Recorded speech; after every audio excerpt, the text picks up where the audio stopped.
Un feliz día para todos. Que el Señor les bendiga. La mayor parte de la cristiandad actualmente, llámese católicos, protestantes, evangélicos y grupos de otras denominaciones, observan el día domingo como el día de guardar, como el día Shabbat, como el día establecido como santo.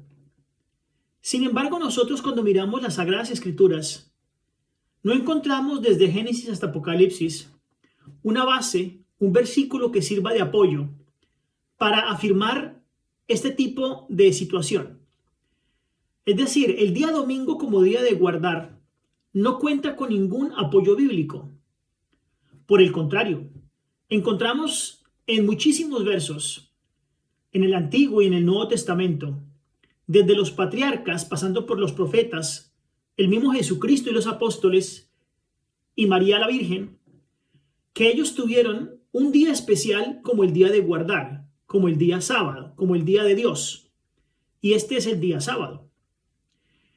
El día sábado, que es el cuarto mandamiento bíblico, hace parte de la ley de Dios, porque lo encontramos en Éxodo el capítulo 20, los versículos del 8 al 11.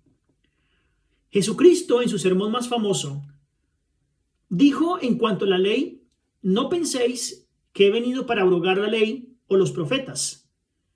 No he venido para abrogarla, es decir, para cambiarla, sino para cumplirla. Estos grupos religiosos que mencioné actualmente dicen que Cristo vino a este mundo a cambiar la ley y que por lo tanto ya no se debe guardar el día sábado sino el día domingo.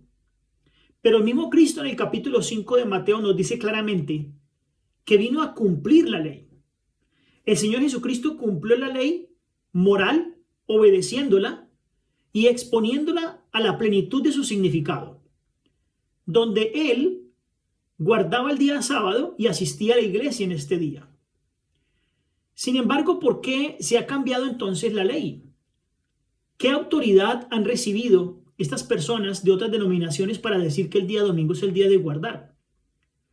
Si nosotros miramos en Mateo el capítulo 5 y el versículo 18, encontramos algo muy diciente, donde dice que la ley no se debe cambiar, que nunca han sido cambiadas y que nunca se cambiará.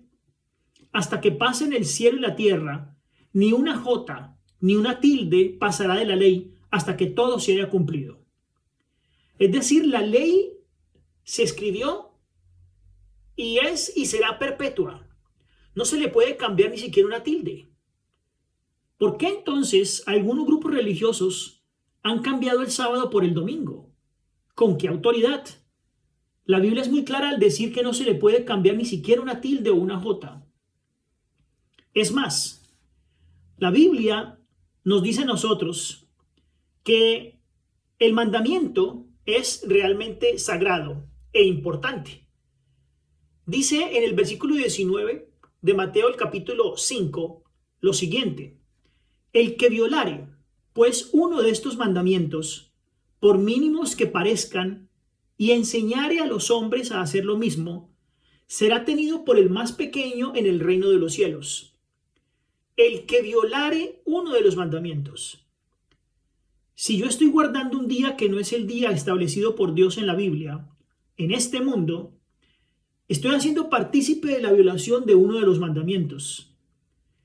Este versículo que acabo de leer es realmente evidente. Es evidente porque está diciendo que los 10 mandamientos están en vigencia. Estuvieron en vigencia en la época de los patriarcas, en la época de los profetas. El mismo Jesucristo, lo acabamos de leer, vino a guardar lo que ya estaba establecido. Después, con los apóstoles se siguió guardando el día sábado. La Virgen María hizo parte de él. Así que es evidente que los 10 mandamientos tienen vigencia. Pero la mayoría de los cristianos hoy guardan en su lugar el día primero de la semana, que es el día domingo. Es más, hemos notado cómo en los últimos años los nuevos calendarios que salen están colocando el día domingo al lado derecho de la semana como el último día, cuando en realidad siempre lo hemos mirado, lo hemos encontrado como el primer día de la semana. Es un hecho notable y lamentable que mientras la mayoría de los cristianos considera el decálogo como un todo de la obligación personal, algunos consideran que precisamente el cuarto mandamiento es una excepción. En otras palabras, le dan validez a todos los mandamientos, los 9 demás, que son eternos y duraderos, pero se hace a una excepción en el mandamiento cuarto, como si en la Biblia dijese que se podía cambiar solamente el cuarto. Muchos creen que Cristo cambió el día de reposo, pero de acuerdo con sus propias palabras, vemos que Él no vino con ese propósito a esta tierra. Entonces, la responsabilidad de este cambio debemos encontrarla en otras partes.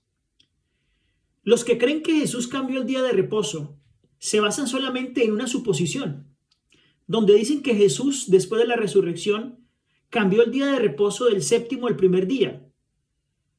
Esto es solamente una conjetura. Esto es solamente una suposición, porque en ninguna parte del Nuevo Testamento encontramos una validez. Ni siquiera los mismos que estuvieron con él, los discípulos, escribieron algo semejante en sus escritos. ¿Qué dijo entonces Dios con respecto a este tipo de cambio? Vale la pena decir que la misma Biblia, por intermedio del profeta Daniel, profetizó que en el futuro iban a existir personas, organismos o sistemas los cuales iban a cambiar lo que el Señor había establecido. Dice Daniel el capítulo 7 del versículo 25, y hablará palabras contra el Altísimo. Está hablando de un sistema político, religioso, que decidió tomarse para sí la autoridad de cambiar el día. Y hablará palabras contra el Altísimo, y a los santos del Altísimo quebrantará, y pensará cambiar los tiempos y la ley.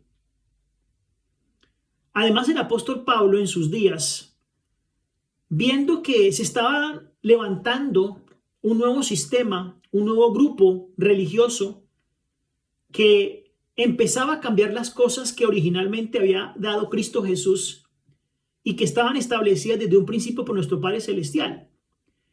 Dice, advirtiéndonos en apóstol Pablo en 2 de Tesalonicenses, el capítulo 2, versículos 3 y 4, ese día, hablando de la segunda venida de Cristo, no puede venir sin que venga primero la apostasía y sea revelado el hombre de pecado, el hijo de perdición.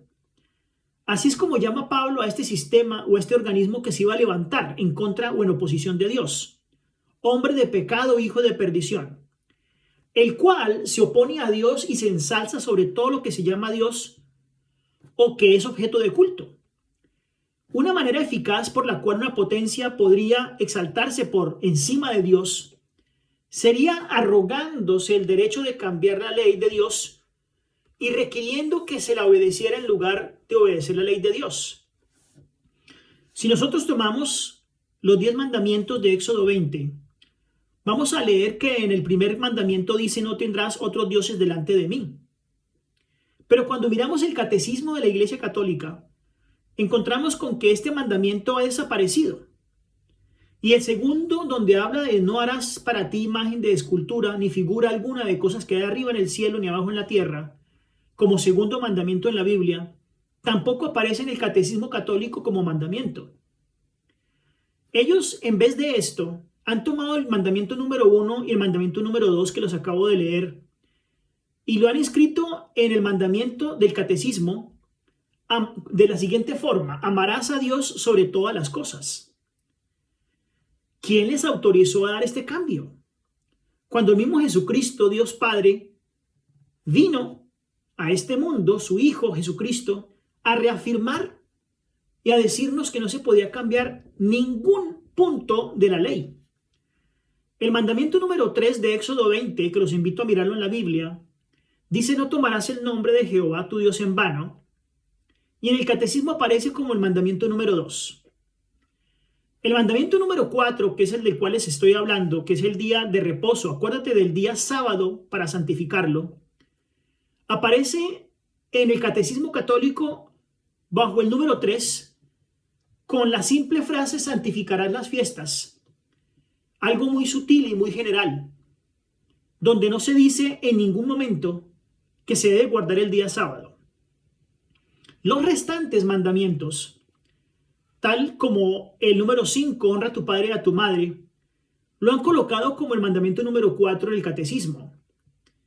Tenemos el 6, no matarás, el 7, no fornicarás, el 8, no hurtarás, que los han dejado allí también tal y como estaban, pero bajo el mandamiento número 5, 6, 7 y 8. El mandamiento bíblico 9, no levantarás falso testimonio contra tu prójimo, y el número 10, no codiciarás la casa de tu prójimo, lo han colocado en el catecismo como el número 8 y el número 9. Además, han separado el número 10 en 9 y 10, diciendo, por un lado, no desearás la mujer de tu prójimo, y como mandamiento número 10, no codiciarás las cosas ajenas. ¿Quién le ha dado autoridad a la Iglesia Católica para hacer este cambio tan deshonroso, tan irrespetuoso de la palabra de Dios? Es claro que a la Biblia no se le puede cambiar ni una tilde ni una jota. Entonces, ¿cómo ocurrió esto? ¿Quién les dio la autoridad? Si nosotros miramos un artículo traducido por Lucio Ferraris hace mucho tiempo, donde se le preguntaba qué poder ha pretendido tener autoridad para cambiar la ley de Dios, encontramos allí en la biblioteca prompta de Lucio Ferraris, dice: el poder que ha pretendido tener autoridad para cambiar la ley de Dios es el papado. El Papa tiene tanta autoridad y poder que puede modificar, explicar o interpretar aún las leyes divinas. Es decir, el papado se ha tomado el atrevimiento y la autoridad para cambiar el día de reposo y colocar otro que ellos han deseado porque sencillamente les ha dado la gana. Les ha dado la gana. Sigue diciendo en la traducción pronta biblioteca de Lucio Ferraris: el Papa puede modificar la ley divina, siendo que su poder no es de hombre sino de Dios, y actúa como vicegerente de Dios en la tierra. ¿No les parece algo impresionante y muy llamativo que el Papa se haya tomado este tipo de atribuciones que no corresponden, cambiando la ley de Dios dada como eterna y dándosela a los hombres de una forma equivocada y haciendo que millones y millones de personas guarden en día domingo en vez del día sábado?